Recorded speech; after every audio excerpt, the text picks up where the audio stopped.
Hi, so my name is Nicky and I'm here with Guarvari, and we are here to film some Qigong, but I'm actually a physiotherapist by trade.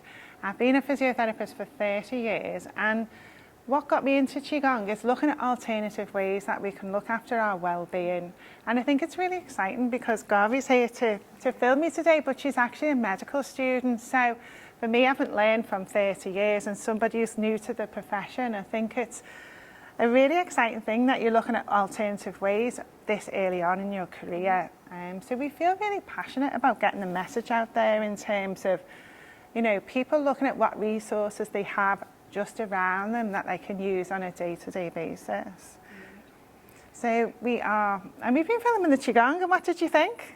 I think it's really exciting because I think in this time in the world where everyone's just leading really fast-paced lives, we have to think about being more mindful, being more aware of your own body and your mind. So I think you're doing an amazing job teaching people how to achieve that. And I think what's useful about it is that everyone says to me, why did you get into Qigong? And because I'm a physiotherapist, it makes sense to bring the attention back to the body. Because we talk about being mindful, and sometimes that puts people off because they think, my mind's really busy, so I feel like bringing the attention to that makes me feel like maybe my thoughts are racing even more. So actually doing just some gentle movement, you bring in the attention to the breath, slowing things down, and it brings you out of fight or flight into rest and digest.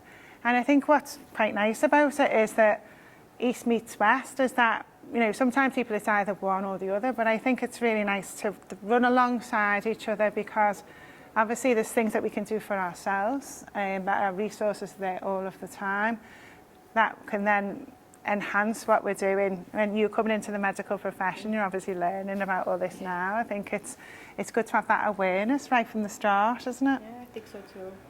Yeah, I think it's really interesting how Qigong is such a holistic way of looking at a person and not just as their body.